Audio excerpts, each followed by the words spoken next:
안녕하세요. 축구 전문 기자 한준입니다. 유럽 축구 최고의 팀을 가리는 유로 2024 이제 결승전 한 경기만 남겨두고 있습니다. 이번 결승전은 자타공인 현재 유럽 최고의 리그로 불리는 라리가의 스페인, 프리미어리그의 잉글랜드의 격돌, 최고와 최고의 격돌로 펼쳐지기에 기대가 큰데요. 양팀 모두 자국 축구의 특징과 장점을 살리고 또 단점을 보완하면서 결승전까지 올라왔기 때문에 치열한 명승부가 예상되고 있습니다. 물론 기대에 비해서 이번 대회가 지루한 축구로 이어졌다는 평가 속에서도 두 팀은 준결승전에서 나란히 창의적인 전술적 패턴을 준비하며 수비적인 대회 경향의 흐름을, 그런 트렌드를 깼던 공간 창출의 해법을 찾아내는 모습을 보였습니다. 세계적인 스포츠 웹진 디 애슬레틱이 프랑스를 준결승에서 꺾었던 스페인, 네덜란드를 준결승에서 꺾은 잉글랜드의 전술적 비결을 분석한 컬럼을 공개했는데요. 이 컬럼 내용 풀버전으로 해석해드리면서 양팀의 결승전, 전술적 쟁점이 무엇인지 프리뷰해드리도록 하겠습니다.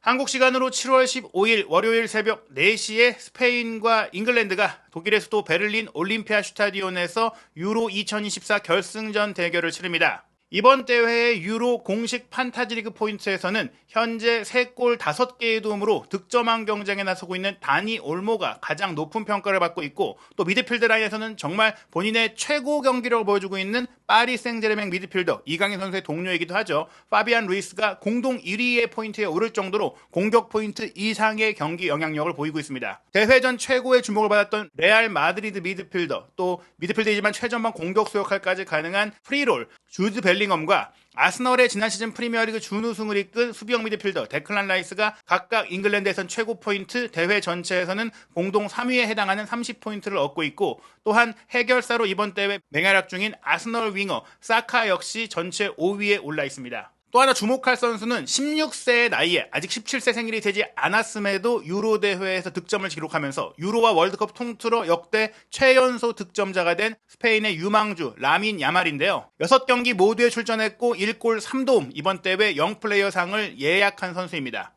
수비적으로는 역시 잉글랜드가 돋보이는데요. 최고의 수비형 미드필더로 꼽히고 있는 데클란 라이스, 공격 전기록도 좋긴 하지만 역시 공을 되찾아온 기록이 대회 전체 41회로 프랑스의 쿤데와 공동 1위인데, 쿤데가 이제 최후방 수비 라인에 있는 선수라는 점들을 생각한다면 수비형 미드필더인 라이스가 얼마나 부지런히 수비를 했는지 알 수 있고, 그 외 순위를 보시면 게히, 리디거, 아칸지 모두 센터백이기 때문에 라이스의 영향력을 더더욱 잘 알 수 있는 기록이라고 할 수 있겠죠. 이렇게 스페인이 공격 전개, 잉글랜드가 조금은 수비적인 면에 방점을 찍혀있기 때문에 창과 방패의 대결이라고도 볼 수 있겠는데요. 특히 사실 잉글랜드가 대회 내내 기대만큼의 경기력을 보이지 못했다라는 평가 속에 스페인은 반대로 대회 전체에서 가장 큰 주목을 받은 스타 플레이어는 없었지만 가장 빼어난 팀 플레이와 화려한 공격 축구로 지루한 이번 대회의 한 줄기 희망이라는 평가를 받고 있습니다. 트렌드를 깬 팀이라는 평가까지 나오고 있는데요. 먼저 세계적인 전술 분석가 마이클 콕스가 디 애슬레틱에 기고한 스페인 대표팀의 프랑스전 전술적 특징부터 살펴보겠습니다. 이 스페인 대표팀에서 가장 눈에 띄는 점은 이전 대회와 비교했을 때 이번 유로 2024 대회에서 함께 경쟁하고 있는 다른 23개 팀과 비교했을 때 이 스페인 대표팀의 기술 수준이 남다르다는 점입니다. 그런 의미에서 스페인이 인상적이지만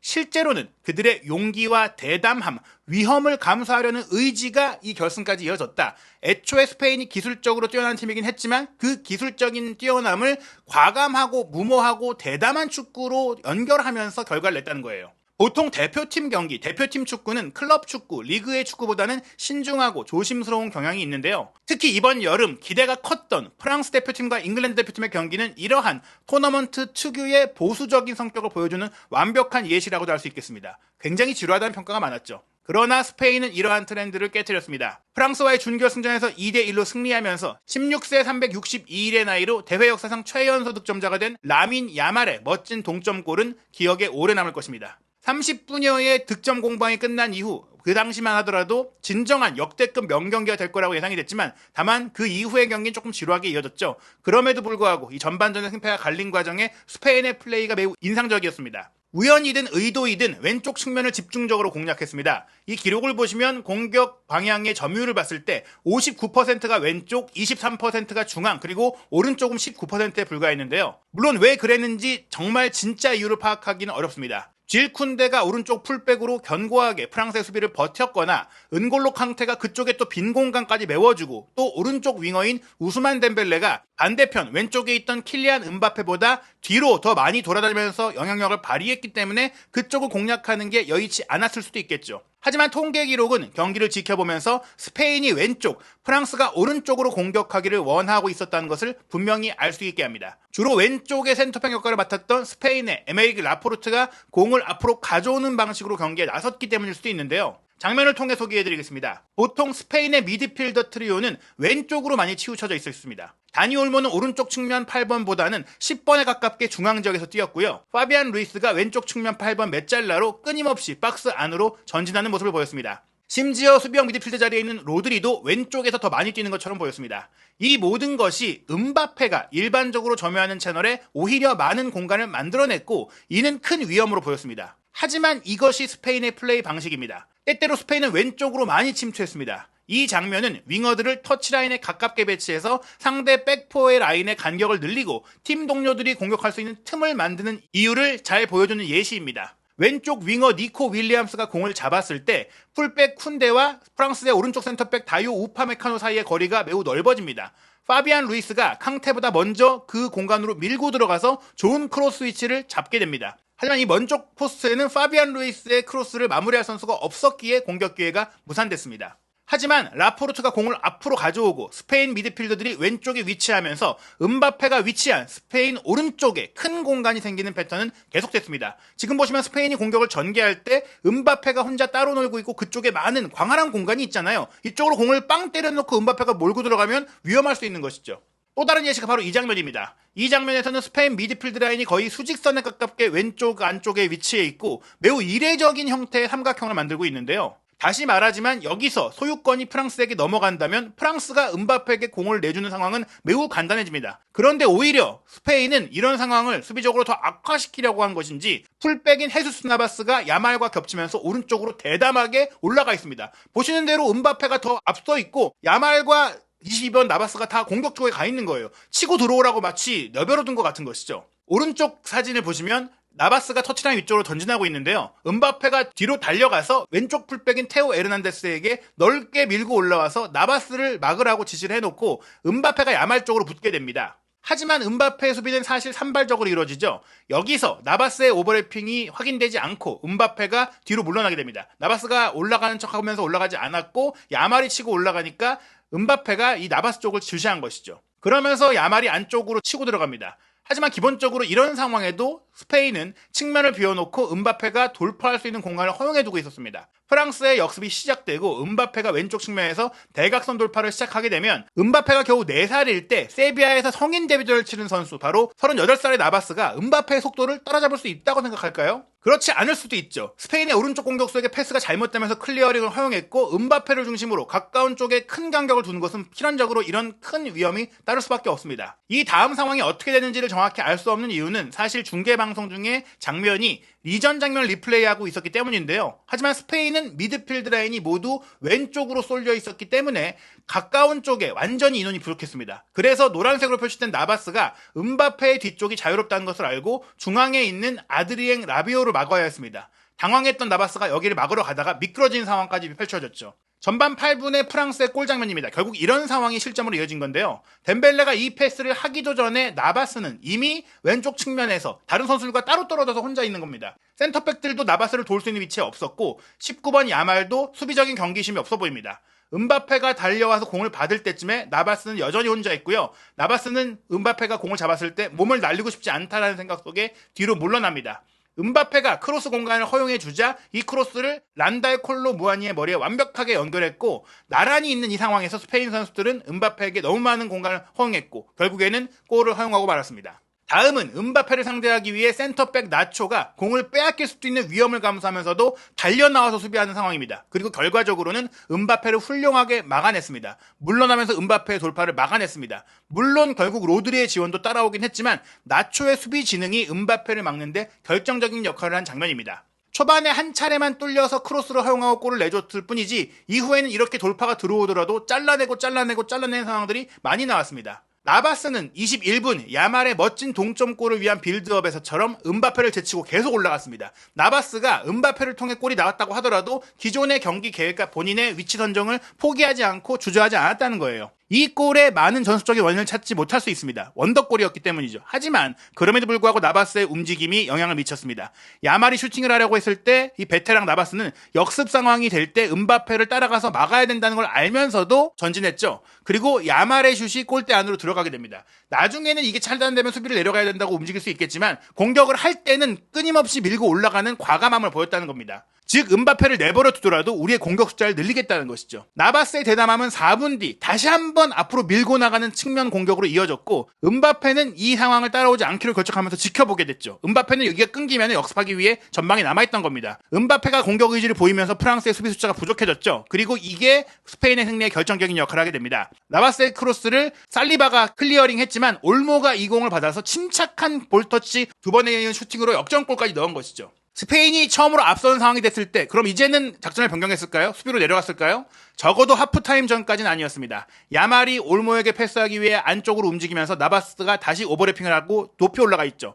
물론 하프타임 이후 후반전의 상황은 달라졌습니다. 좀 더 수비적으로 경기를 했고 경기는 조금 침체되면서 끝났죠. 2008년부터 2012년까지 세 차례의 메이저 대회 우승을 차지했던 스페인, 티키타카 스타일이 후반전에는 거의 보이지 않았고 상당히 보수적으로 공을 소유하고 지배하는 모습 보였습니다. 전반전과 같은 다시 한번 번뜩이는 모습이 나오진 않았어요. 후반 종료 직전에는 나바스가 부상으로 절뚝거리면서 교체됐고 나초가 센터백 자리에서 임시 라이트백으로 자리를 옮기기도 했습니다. 하지만 그럼에도 불구하고 스페인은 똑같이 공격 상황에서 밀고 올라갔습니다. 물론 후반 막판에는 레프트백인 마르크 쿠쿠렐라의 수비 상황이 좀 더 많이 나오긴 했습니다. 유일한 우려는 스페인의 루이스 델라 푸엔테 감독의 교체 선수에 대한 부분이었습니다. 미드필드를 강화하기 위해서 올모와 알바라 모라타를 모두 교체했고 이것은 8강 독일전과 마찬가지로 스페인이 너무 일찍 주력 선수를 빼고 수비로 내려가면서 공격 위협을 제공하지 못한다고 느꼈죠. 하지만 이것은 사소한 비판입니다. 이런 상황들 외에는 스페인이 이번 대회 내내 보는 즐거움을 선사한 팀이었고 상대가 어떤 플레이를 하고 상대가 누구인지에 관계없이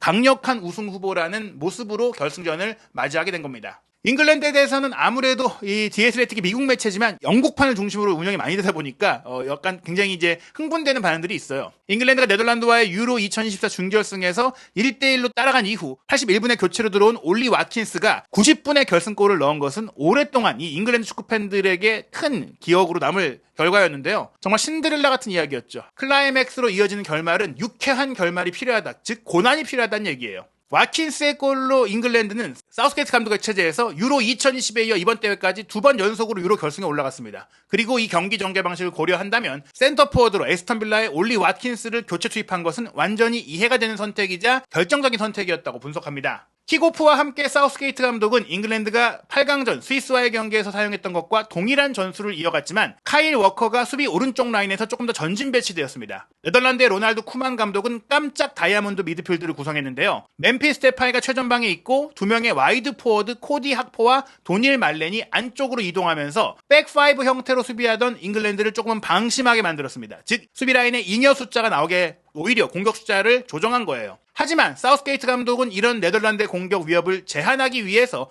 공이 없을 때의 팀 전술을 조정했습니다. 네덜란드가 4-2-3-1을 고수했지만 예르디스 하우턴과 티자니 라인더르스 이 두 명의 네덜란드 미드필더가 주드 벨링엄과 필 포든을 맨마킹하고 차비 시몬스가 데클란 라이스의 패스 각도를 좁히려고 노력했던 이 네덜란드의 수비의 허점을 깨기 위한 것이었죠. 네덜란드의 이러한 전술의 문제는 결국 코비 마이누가 미드필드 라인에서 자유롭게 돌아다니는 것을 허용했다는 점입니다. 19살의 마이누는 벨링엄과 포든이 스하우턴과 라인더러스를 경기장 중앙으로 끌고 다니자 공격할 수 있는 공간을 확보하게 되는데요. 이 장면에서 학포가 마이누와 가까이 서면서 견제하는 것 같지만 이 장면 외에 전반전 나머지 시간에는 마이누를 견제하는 학포의 움직임이 없었습니다. 스하우턴과 라인더러스가 벨링엄과 포든을 계속해서 마크하는 데만 집중했고 시몬스가 라이스를 막으려고 했지만 마이누는 견제하는 선수가 없었기 때문에 공을 받을 때마다 공간과 시간을 모두 확보할 수 있었죠. 이 장면에서 존 스톤스가 마이누 근처에서 시몬스의 견제를 받고 있는 라이스에게 패스를 하려고 하고 있습니다. 벨링엄과 포든의 위치 선정을 통해서 네덜란드 미드필드진은 스하우턴과 라인더르스가 더 넓게 분산시키게 됩니다. 그리고 여기서 해리 케인이 내려오면서 라이스가 패스를 받을 수 있게 또한 수비를 떨쳐낼 수 있게 해주는 움직임이 나옵니다. 다른 장면 예시인데요. 스하우턴과 라인더르스가 여기서도 포든과 벨링엄에게 가깝게 붙어있고 시몬스가 라이스 쪽을 막기 위해 이동하고 있죠. 또 마이누는 마크맨이 없습니다. 포든과 벨링엄의 움직임은 네덜란드의 더블 피봇, 두 명의 수비형 미드필더 사이의 간격을 늘리고 미드필드의 공간을 만들면서 케인이 다시 한번 내려와서 미드필드 지역에서 플레이할 수 있게 해줍니다. 라인더러스가 벨링엄을 막아야 되는 상황이다 보니까 마이누가 상대적으로 자유로워진 것이죠. 라인더러스는 라인 사이에서 케인을 막기 위해 또 움직이게 됐고 이 과정 속에 언제나 마이누는 프리맨이 된 겁니다. 케인이 공격을 연결하면서 다시 미드필드에 있는 마이누를 등진 채 연결하고 패스하죠. 이때 포든이 수비 뒷공간으로 달려듭니다. 하지만 아쉽게도 마이누가 포든을 향해 날렸던 이 로프트 패스는 네덜란드 수비 뒤쪽을 크게 노렸다면 공간 공략으로 이어졌을 텐데 조금은 짧게 가면서 수비에게 차단됐습니다. 어찌됐거나 잉글랜드는 계속해서 미드필드 라인에 4대3 수적 우위 시나리오를 추구하면서 계속해서 마이누를 통해 공격을 했습니다. 이 장면은 시몬스가 라이스를 수비하고 있고 스하우턴과 라인더러스가 포든과 벨링엄을 마크하는 과정에서 마이누가 패스를 받을 수 있는 공간이 열린 상황입니다. 라인더러스가 밀고 올라가서 수비했고 스하우턴은 포든의 움직임을 추적하기 위해 움직이다 보니까 마이누가 생긴 공간에서 케인에게 패스를 연결할 수 있게 됐죠. 그리고 라인더러스가 벨링엄을 위해 이동하면서 생긴 공간의 도미노 효과로서 케인이 네덜란드 센터백을 상대로 유리한 상황을 맞이하게 됐고 또 케인이 이제는 벨링엄이 이동하고 있고 벨링엄을 찾아 패스할 수 있게 된 것이죠. 물론 케인이 벨링엄을 향해 패스했지만 버질 판다이크가 여기서 막아내면서 공격은 무산이 됐습니다. 하지만 이런 식으로 계속 공격이 이어졌어요.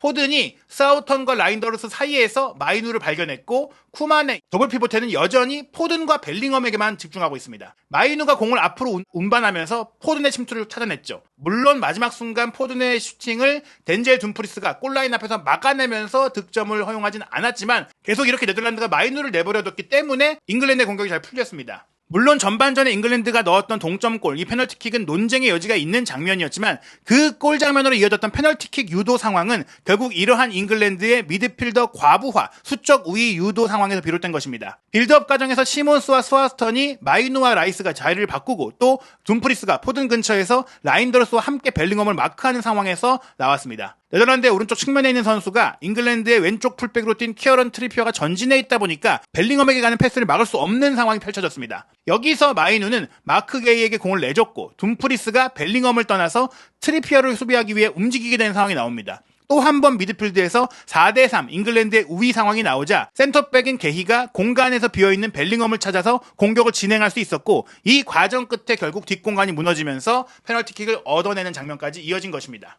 경기를 마친 이후 네덜란드 대표팀의 쿠만 감독은 경기를 정말 좋게 시작했지만 그 이후 미드필드에서 벨링엄이나 포든 같은 좋은 선수들을 막는데 어려움을 겪었다고 말했습니다. 벨링엄과 포든을 막다가 결국에는 다른 쪽에 공간이 생겼고 그 공간을 또 막으려고 하다가 다시 벨링엄과 포든에게 기회가 생긴 상황인 거예요. 우리는 경기를 통제하지 못했습니다. 우리는 경기의 주도권을 되찾기 위해 몇 가지 변화를 주었습니다. 쿠만 감독이 언급한 변화 중에 하나는 전반전 종료 10여 분을 앞두고 부상을 입었던 데파이를 빼고 시몬스를 오른쪽 윙으로 이동시키면서 팀의 전열을 정비한 것이었는데요. 잉글랜드의 미드필드 과부하를 무력화시키기 위해 쿠만 감독은 시몬스가 라이스를 주시하는 과정에 다른 선수가 마이누를 막을 수 있는 패턴을 준비한 것입니다.